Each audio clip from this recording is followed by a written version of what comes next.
Эфирден алықлар вақты студияда Алсын Риева исенмісіз бүгінгі шарылышының түп темалары.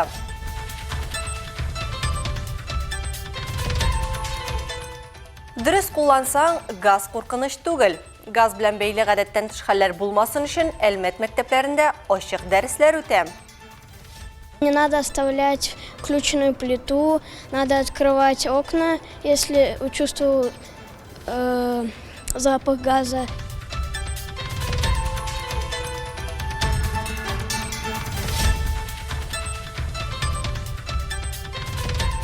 Күчлі бұзлауық һәм қар бұтқасы.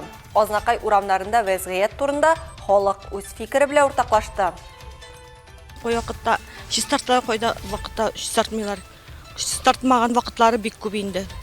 Бұзлауық болған вақытта еғылабыз енді.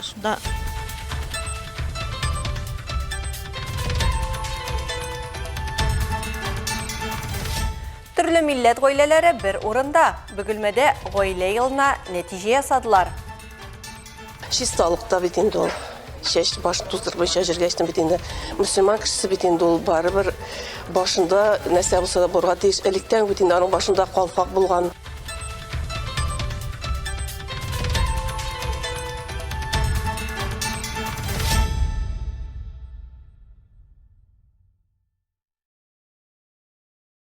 Искәртіп өтек, Бүйік Ватан соғышы вақиғалары һәм нацизмны жеңу турындағы мәңгі ұнтылмас истәлігібіз білгісі боларақ 2025 ел Россияда ватанны сақлаушылар елі деп иғлан етілді.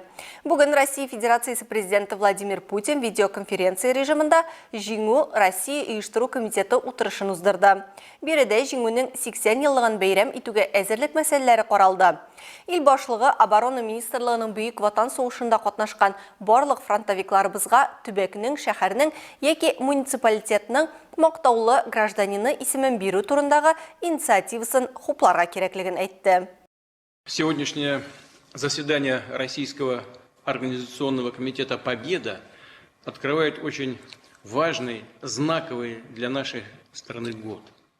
Очрашу барышында ватанны саклағанда хәлак булганнар истәлеген мәңгеләштерү, хезмәт батырлыгы шәһәре дигән мактаулы исем бирү, сугышчан хәрәкәтләр ветераннарына ярдәм итү дәүләт программаларын гамәлгә ашыру, Бөек Ватан сугышы турындагы тарихи хәтерне саклау хакында да сүз барды. Бүген фронтовикларга һәм аларның тол хатыннарына, шулай ук бала чакларында концлагерь тоткыннарына бер тапкыр бирелә торган 80 000 сум түләү турындагы указга кул куелды. Тол хезмәтчәннәренә һәм блокадалы Ленинградта яшәүчеләргә балих булган лагерь тоткыннарына һәм ПВО объектларында, диңгез һәм авиабазаларда эшләүчеләргә, оборона корылмалары төзүчеләргә 55 000 сум биреләчәк. Владимир Путин урыннарда хакимият вәкилләреннән якын арада ветераннар белән очрашуларын, аларны борчыган мәсьәләләрне хәл итүне тәкъмин итүләренә аерым игътибар бирүләрен сорады.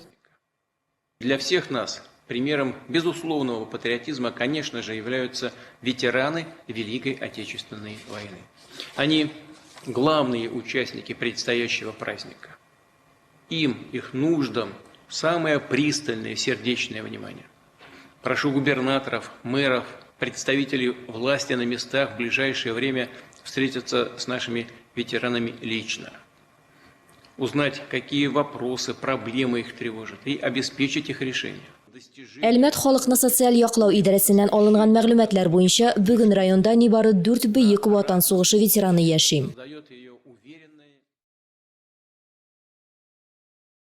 Бүгін социаль шелтерләрдә һәм төрле мессенджерларда, чатларда шәһәр өстеннән ұшушы пилотсыз һава суднолары турында хәбәр таралды.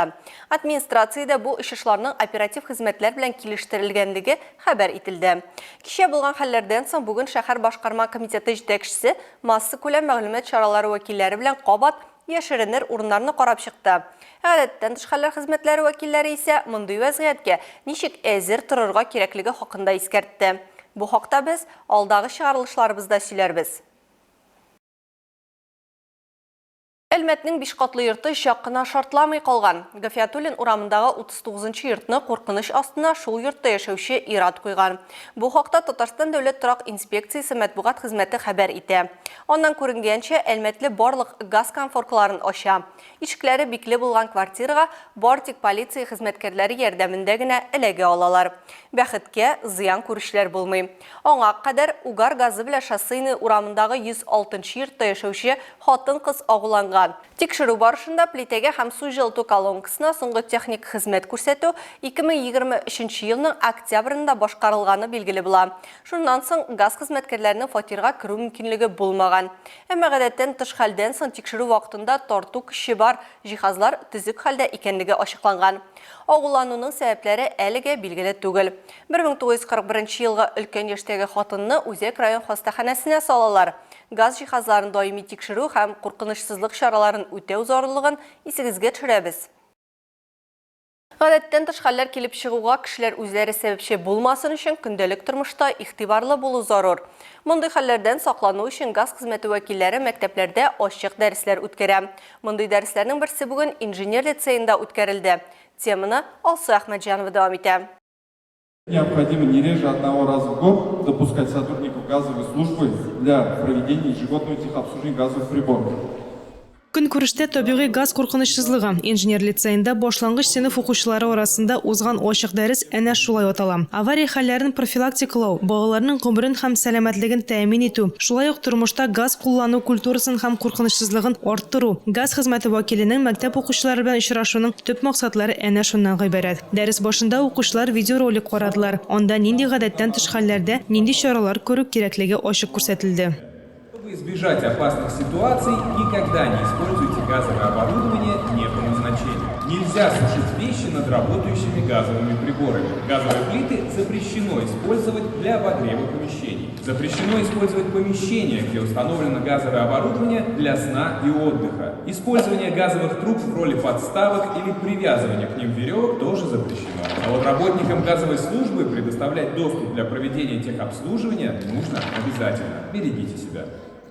Мөһим мәгълүмат балаларга үтеп кирде. Презентация үткәргәннән соң безнең төшерү төркеме уздырылган сораштыру шул хакта сөйли.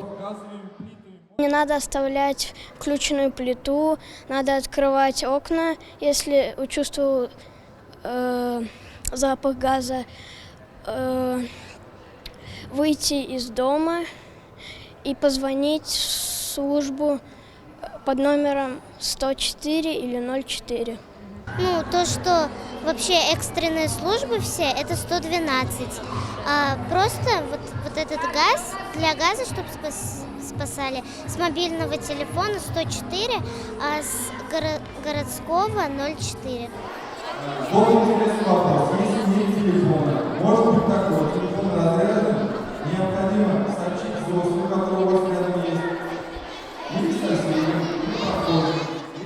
Әлмәт газ идарәсенең авария диспетчерлык хезмәте башлыгы урынбасары Илмаз Мөхәммәтшин билгеләп үткәнчә, мәктәп укучылары өчен махсус дәресләр Нефтеград мәктәпләрендә газ хезмәте вәкилләре катнашында даими рәвештә үткәрелә. Ул шулай ук балалар катнашындагы гадәттән тыш хәлләрнең нәкъ ата-аналарның ваемсызлыгы аркасында килеп чыгуын ассызыклады. Тормышта газ куллануның элементар кагыйдәләрен һәркем белергә тиеш.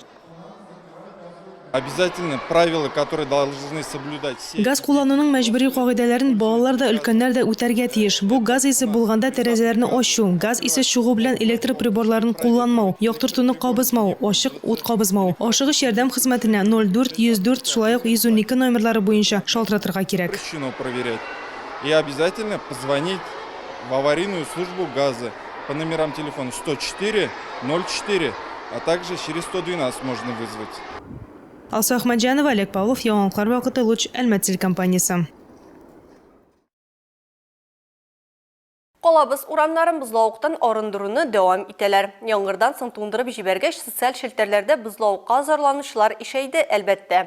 Шулай да юл хезмәтләренең туктап торганы юк дип язалар башкарма комитеты рәсми аккаунтларында. Шунда ук бүген сменага 20 берәмлек техника һәм 26 юл эшчесе эшләүе турында хәбәр бар. Алар карны җыештыру, чыгару һәм җәяүләр зоналарын чистарту эшләрен түбәндәге участокларда башкарганнар. Бу Ленин урамы, Ленин урамындагы Собор, Галиев, Бигеш, Радищев урамнары, шулай ук Саулык һәм Комсомол парклары. Моннан тыш юл хезмәтләре идарәче компанияләр белән бергә тротуарларны, велоюлларны, социаль учреждениеләргә якын килү юлларын һәм тукталыш павильоннары территорияләрен реагент һәм ком белән эшкәртүне дәвам итә, диелә хәбәрдә. Иртен яңгыр, күндіз буран, әкишин қар. Бұйылғы қыш ел башынан тұтырықсыз болу біле үзіншәліклі. Мұндай хауа тұрышы елда йөрүчеләр үшін айрыша оңайсызлық тудыра. Шәһәр урамнарында да чистартылмаган юлларга, боз белән капланган тротуарларга кешеләр күнегеп бетә алмый.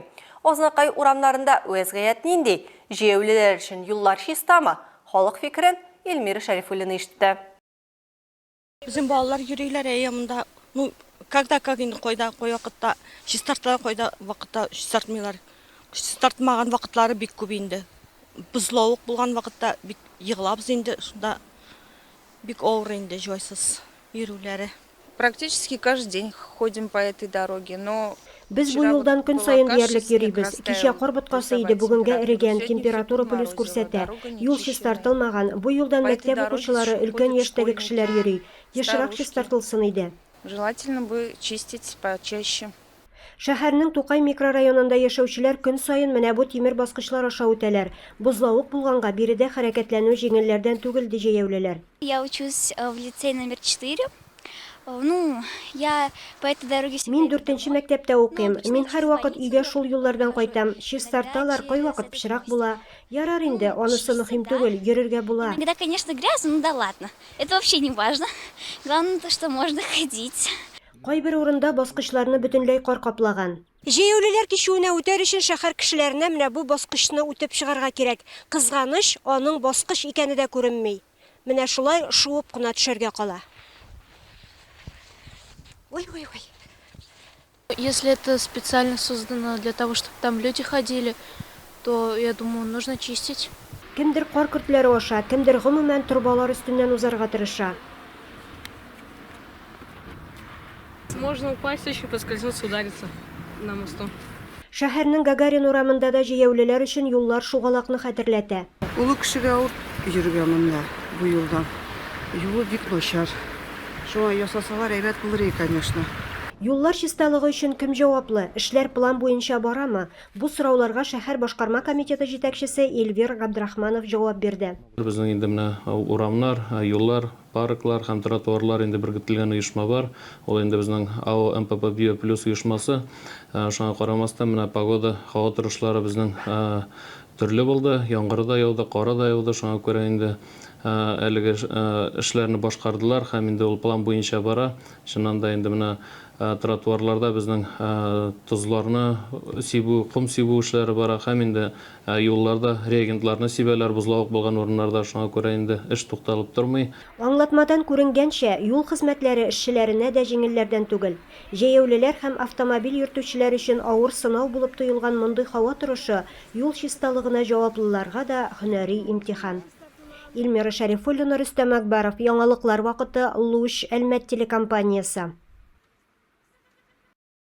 Бөгелмәдә туган телләрне өйрәнүче балаларның ата-аналар ассоциациясе 2024 ел гаилә елына нәтиҗә ясап матур чара уздырды. Беренче мәктәп базасына чуаш, татар, мордва, рус гаиләләре җыелды. Аларның һәрберсе үзләренең гореф-гадәтләрен күрсәтте, ризык пешерү серләрен ачты. Тулырак Айгөл Шәрәфиева сөйләр. Түгәрәк өстәл артында мордва, чуаш, татар, рус гаиләләре. Биредә шәһәр һәм районның гомер юлларын матур итеп бергә атлаучы парлары, гаиләләре җыелган. Чараны Ватанны саклаучылар елына багышлап, илебез сакчыларына Бөек Ватан сугышында вафат булганнарның истәлегенә багышланган музыкаль күренеш белән башлап җибәрделәр.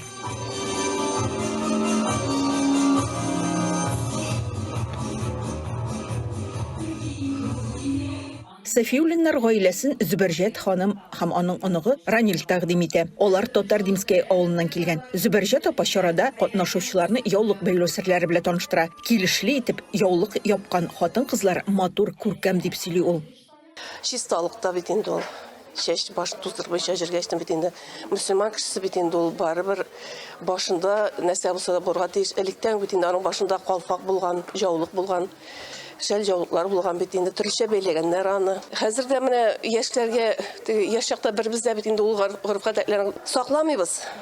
Алугай башлагачтан барып шул гореф-гадәткә, шул нигә кертеп бәйләп кайтабыз. Безне кабатласыннар иде киләчәк буында. Оныкларым да, киленнәрем дә, кызларым да. Оныгым Аллага шөкер менә Ранил Исурның малае. Аллага шөкер намазда мәчеткә йөри. Төрле милләт гаиләләрен, туган телләрне өйрәнүче балаларның ата-аналар ассоциациясе берләштерә. Алар узган елга нәтиҗә ясап, иң актив гаиләләрне барлый. Чараны Мәгариф идарәсе белән берлектә оештырганнар. Бу чараның максаты безнең барлык халыкларның да гореф-гадәтләре белән танышу һәм инде бу бит инде безнең гаилә елына булгач, һәрбер гаиләнең үз гореф-гадәтләре бар һәм шушы гореф-гадәтләрне саклап калу өчен әби-бабайлардан килгән, әти-әниләрдән килгән гореф-гадәтләрне, традицияләрне саклауга нигезләнгән бу бәйрәмебез.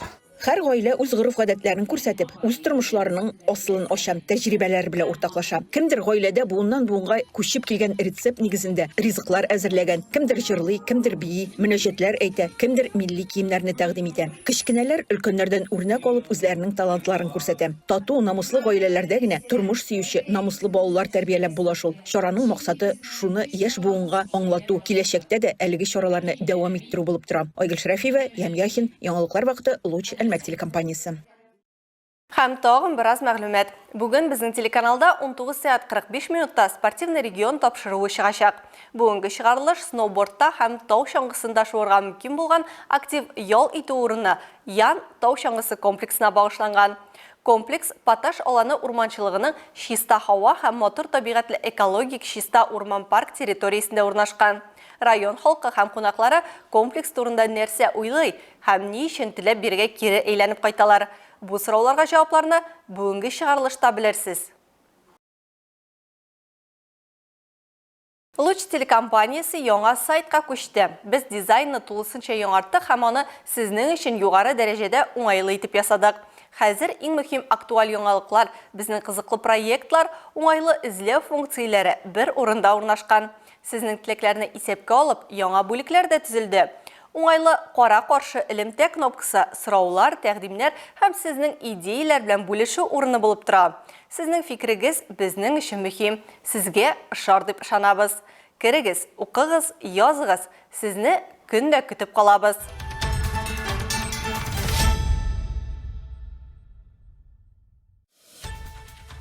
Бүгенге чыгарылышта шулар иде. Мин Алсу Нуриева һәм монтаж операторы Динар Сытинская. Сезнең белән саубуллашабыз. Исән сау булыгыз.